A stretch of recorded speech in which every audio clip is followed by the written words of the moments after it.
Hi everyone, एक बार फिर से स्वागत है आपके अपने परिवार रन क्लासेस फोरी में। जैसा कि आप लोग थंबनेल में देख पा रहे होंगे, इन्हीं 4 पेनों का प्रयोग करके आप बोर्ड एग्जाम में कॉपी कैसे लिखेंगे जिससे आपके जो मार्क्स हैं 68 में से 70 आसानी से आप लोगों के आ जाएंगे। कैसे आएंगे मैं आपको कंप्लीट इस वीडियो में बताने वाला हूँ। ठीक है, पूरा पेपर मैं खुद सॉल्व करके आपको दिखाऊंगा जिससे आप लोग आसानी से 70 में से 68 नंबर आसानी से पा जाओगे। ठीक है, आप भी जो बहुत सारे बच्चे गलती करते हैं आप बिल्कुल भी गलती मत कीजिएगा। ठीक है, मैं सारा आपको डिटेल में बताने वाला हूँ, सारे कैसे क्या करना है जिससे आपकी कोई भी गलती ना हो। ठीक है, ओएमआर सीट में भी आपकी कोई गलती ना हो, मैं पूरा ओएमआर सीट आपको भर के दिखाने वाला हूँ। इन सिर्फ 4 पेनों का ही मैं प्रयोग करूँगा। ठीक है, आप आसानी से नंबर कैसे लाओगे। ठीक है, जैसा कि आप लोग देख पा रहे हो। ठीक है, तो सबसे पहले चलिए हम शुरू करते हैं। ठीक है ना, काले तो यहाँ पे आपको ओएमआर सीट मिलेगी और आपको प्रचारित की खबर काले बाल पेन का प्रयोग करना है। ठीक है ना, इस तरह से आपकी डेट है, ये हिंदी का पेपर है आपका और नाम है ये, और ये मेरा अनुक्रमांक है। इस तरह से विषय कोड क्या होता है आपका। ठीक है ना, विषय कोड है आपका कितना, 901। विषय कोड कितना है आपका, 901। तो 901 है तो 9 इसका इस घेरे में देखिएगा कौन सा है, 9। तो ये वाला 9 है तो इसको आप लोग डाट कर दीजिएगा इस तरह से जैसे मैं कर रहा हूँ। ठीक है, आपका आधा अधूरा नहीं होना चाहिए। मैं पूरा सोल्व करके आपको दिखाने वाला हूँ। इस तरह से आप सोल्व करोगे तो पूरे में से पूरे नंबर आ जाएंगे। ठीक है, जिस तरह से आते हैं बाकी बच्चों के तो आपके इस तरह से आप लोग भर दोगे। ठीक है, आसानी से कोई भी दिखाई ना दे। ठीक है, कर लीजिए, ज़्यादा बाहर भी ना निकले, एक एक इस तरह से। ठीक है ना, मैं पूरा आपको सोल्व करके दिखाने वाला हूँ, तो बने रहिए आप लोग अंत तक। ठीक है, क्योंकि आपका पेपर आप ही जानते हो 16 तारीख को मात्र 2 दिन बचे हुए हैं। ठीक है, मैं वीडियोज आज 12 बजे के टाइम पे अपलोड कर रहा हूँ। ठीक है, आपके लिए। चलिए, इसके बाद यहाँ पे क्या है, परीक्षा एग्जामिनेशन आपकी कौन सी, आप सभी जानते हो कौन सी है, वार्षिक है। तो लिख दीजिए कौन सी है, वार्षिक। तो इस तरह से आप लोग भर लोगे। ठीक है ना, बिल्कुल ही काला करके भरना जैसा मैंने भर रखा है। ठीक है, आगे आगे अब क्या करना है, आपको जो रजिस्ट्रेशन नंबर है ना वो आपको आपके प्रवेश पत्र पे मिल जाएगा। ठीक है, इस तरह से आपके हैं प्रश्न। ठीक है, मान लीजिए प्रश्न संख्या 1 है, प्रश्न संख्या 1 है, मैं आपको दिखाता हूँ क्या है। ठीक है, पूरा सोल्व करके दिखाऊंगा। ठीक है, ये है। ठीक है, ये सेट है आपका, हिंदी समय मिलता है 3 घंटे 15 मिनट का। इस तरह से आपको दिया हुआ है, पर सभी प्रश्न पत्र हैं अनिवार्य हैं आपको। खंड आ में 20 अंक के बहुविकल्पीय प्रश्न है जिनका उत्तर आपको हमारे सीट पर दिया जाना है। खंड बा में वर्णनात्मक प्रश्न 50 अंकों के होंगे। तो खंड आ में हम लोग करने वाले 20 अंक के। बोला गया बाबू गुलाब राव किस युग के लेखक हैं, तो आपको बताना है कि बाबू गुलाब राव किस युग के लेखक हैं, भारतेंदु के, द्विवेदी युग के, शुक्ल युग के या शुक्लांतर युग के। तो आपको जो आंसर सही लगे ना वो आप लगा दीजिए। तो मान लीजिए आप सभी जानते हो कि बाबू गुलाब राव किस युग के हैं, तो आप सभी जानते हो द्विवेदी युग के हैं। किसके हैं, द्विवेदी युग के। कौन सा, खा नंबर का सही है ना, कौन सा, खा। खा है, खा का मतलब क्या हो जाएगा, बी। तो यहाँ पे देखिए पहला हमने क्या किया, खा नंबर यानी कि बी। इसको हम क्या करेंगे, काला कर देंगे। जैसे मैं कर रहा हूँ वैसे ही आप लोग कीजिएगा। ठीक है, ऐसे करके। ठीक है, थोड़ा टाइम लगता है इसको, पर आसानी से भरना जिससे कोई गलती ना हो। अब दूसरा प्रश्न देखेंगे। दूसरा क्या बोला गया, दूसरा बोला गया कि चिंतामणि किस विद्या की रचना है। तो निबंध है, कविता है, नाटक है, जो भी है आप लोग निशान लगाओगे। मान लीजिए चिंतामणि किस विद्या की रचना है, तो आप सभी जानते हो निबंध है। तो दूसरे का क्या है, आपका पहला है। तो दूसरे का पहला है तो यहाँ पे आप इसमें क्लिक करोगे, इसको काला कर दोगे इस तरह से। ठीक है, बिल्कुल भी गलती मत करना, मैं पूरा आपको सोल्व करके दिखाऊंगा। ठीक है, जिस तरह से मेरे अंक आ रहे हैं। ठीक है, चलिए अब तीसरा प्रश्न क्या बोला, गबन किसकी रचना है। तो गबन सभी जानते हो मुंशी प्रेमचंद, जयशंकर प्रसाद या निराला की, किसकी है, या आपकी हरिकृष्ण प्रेमी की। तो गबन जो है मुंशी प्रेमचंद जी की है। तीसरे का क्या है आपका पहला, तीसरे का भी आपका पहला है। तो इस तरह से देख पा रहे हो ना आप लोग, तीसरे का पहला, इस तरह से आप इसको भी काला कर दोगे। ठीक है, काले बाल पेन का ही प्रयोग करना है, बिल्कुल सावधानी से करना। अब इसी प्रकार चौथा बोला गया शुक्ल युग की समय अवधि है 1936 से 1940 तक, 1919 से 1938 तक, 1900 से 1918 तक, उपरोक्त में से कोई नहीं। तो शुक्ल युग की समय अवधि कब से कब तक है, तो आप सभी जानते हो कब से कब तक है, 1919 से 1938 तक। कौन सा, खा नंबर का यानी बी, बी नंबर का सही है। चौथे का कौन सा है आपका, बी। तो चौथे का क्या है, बी। तो ऐसे करके आप लोग इसको निशान लगा दीजिएगा। ठीक है, तो उम्मीद करता हूँ आप लोग समझ पाए होंगे कैसे आपको सावधानी पूर्वक भरना है।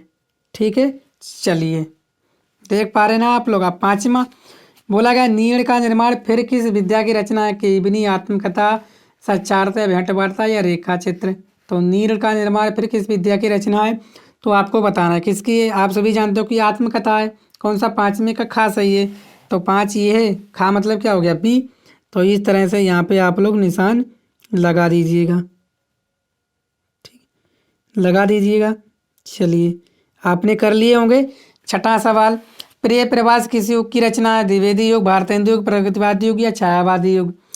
तो प्रिय प्रवास किस युग की रचना है? सवाल नंबर 6। 6 का मान लीजिए का है, क्या है? प्रिय प्रवास की क्या है? द्विवेदी युग। 6, 6 का मतलब पहला, तो 6 का क्या लगाओगे आप लोग? ए। इस तरह से आप लोग बिल्कुल भी बाहर ना निकले, जैसे मैं कर रहा हूँ वैसे आप लोग भी कीजिएगा। ठीक है, चलिए समझ गए ना आप लोग? ठीक है। इसी प्रकार 7वां, मधुशाला किसकी रचना है? तो मधुशाला किसकी रचना है? आप लोगों को निशान लगाना। ठीक है, तो आप सभी जानते हो मधुशाला जो रचना है वो किसकी है? हरिवंश राय बच्चन की है। तो हरिवंश राय बच्चन 7वां का कौन सा है? आपका गा। ठीक है, इस तरह से आप लोग भर लोगे। मैंने आपको पूरी भर के दिखा दीजिए। सभी प्रश्न मैं आपको बता देता हूँ कौन कौन से प्रश्न थे। ठीक है, आगे भारत भारती किसकी रचना है? तो आपको बताना है। ठीक है ना, सियाराम शरण गुप्त, मैथिली शरण गुप्त, जयशंकर प्रसाद या महादेवी वर्मा। तो 8वें का क्या है? 8वें का जो आंसर हो जाएगा वो हो जाएगा आपका क्या? मैथिली शरण गुप्त। आधुनिक काल कब से कब तक है? तो आधुनिक काल आप सभी जानते हो अभी तक भी चल रहा है। ठीक है ना, तो पहला जो का नंबर सही है। ठीक है, मतीराम किस युग के कवि हैं? तो 10वें का आपको बताना, तो आप सभी जानते हो रीतिकाल के कवि हैं।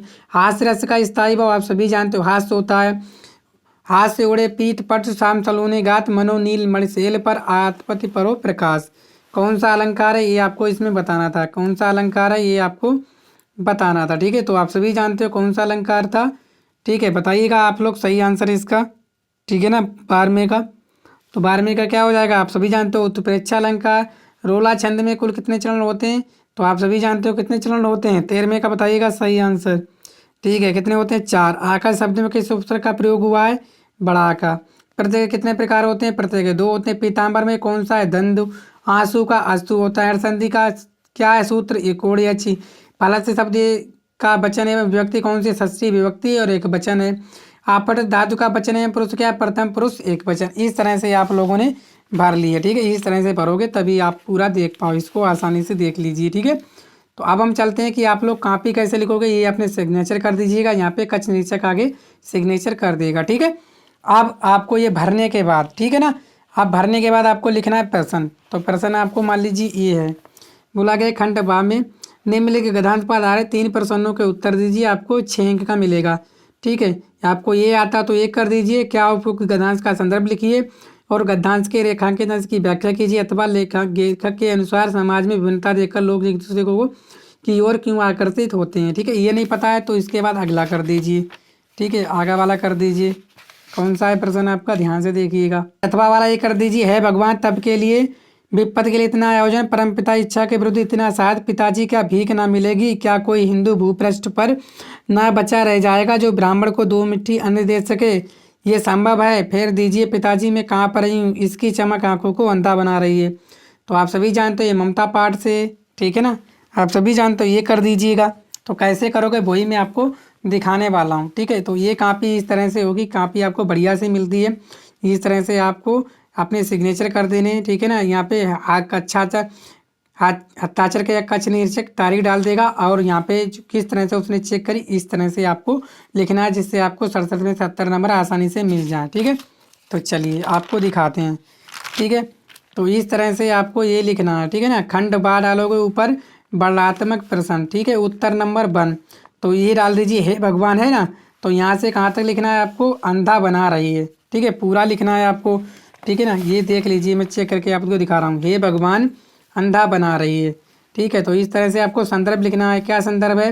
तो आप सभी जानते हैं प्रस्तुत गद्यांश हमारी पाठ्य पुस्तक, ठीक है ना, के गद्यखंड में संकलित पाठ ममता से लिया गया। इसके लेखक श्री जयशंकर प्रसाद जी हैं। तो इस तरह से आपको लिखना है बगैर किसी गलती के। आसानी से साफ साफ और सुंदर आप लोग लिख लीजिएगा। ठीक है ना, तो जिस तरह से मैंने लिखा देख लिए। रेखांकित अंश की व्याख्या के हे भगवान मेरे इस, ठीक है, मेरे इस पिता को धिक्कार है जिसने मुसीबत के समय, ठीक है, जिसने मुसीबत के समय के लिए अपना ईमान धर्म बेचकर घूस के रूप में ये स्वर्ण राशि प्राप्त की है। ठीक है, यही है, देख लीजिए, मैं आपको दिखा देता हूँ।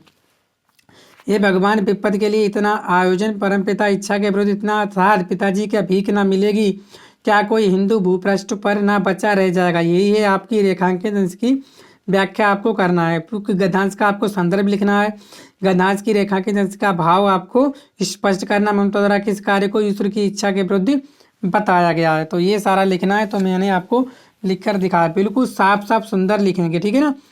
स्वर्ण राशि प्राप्त, मेरे ये पिता भी कितने मूर्ख हैं जो ये भी नहीं जानते हैं कि हम अपनी इच्छा से कुछ नहीं कर सकते। यदि हमारे भाग्य में मुसीबत है तो वो किसी भी, ठीक है ना, आगे आगे कैसे लिखोगे देख लीजिए, किसी भी स्थिति में टाला नहीं जा सकता। सारे संसार की धन संपत्ति हमें मुसीबत से छुटकारा नहीं दिला सकती है।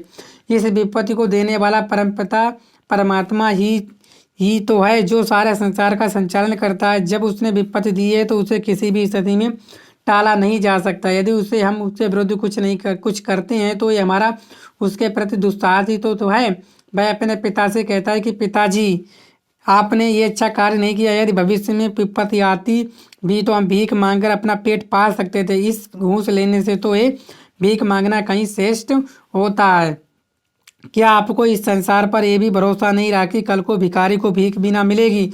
यदि आपका ये सोचना है तो गलत है। ठीक है, इस तरह से आप लोग लिखोगे। आपकी सोच के अनुसार कल को ये धरती हिंदू विहीन ना हो जाएगी, जो कि एक क्या है, ब्राह्मण को अपना पेट भरने के लिए मुट्ठी भर अन्न शिक्षा में ना मिलेगा। यदि आप ये सोच रहे हो तो ये आपकी भयंकर भूल है, ऐसा कदापि नहीं होगा। इस तरह से लिखना है। इसके बाद आपका दूसरा प्रश्न इसमें पूछा गया था, क्या पूछा गया था, ध्यान से देखिएगा। पूछा गया था कि ममता द्वारा किस कार्य को ईश्वर की इच्छा के विरुद्ध बताया गया, इसको आप लोगों को लिखना है।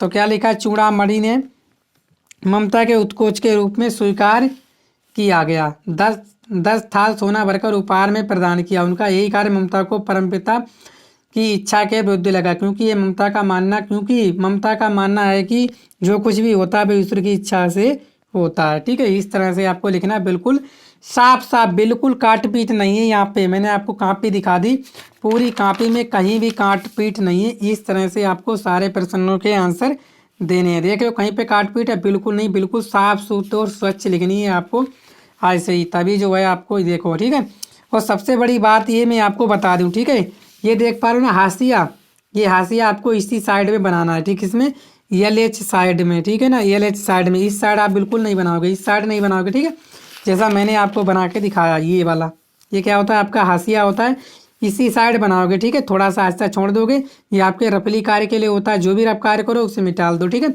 तो इस साइड में मतलब एक ही साइड में आप लोग हाशिया बनाना, बिल्कुल भी काट पीट मत करना, साफ सूझ कॉपी लिखना जैसा मैंने आपको लिखकर बताया। ठीक है ना, वीडियो हम ज़्यादा लंबा नहीं करेंगे। और सबसे बड़ी बात यह है कि उत्तर नंबर 2 का कौन सा है, थर्ड है, ये चीज़ जरूर लिखना।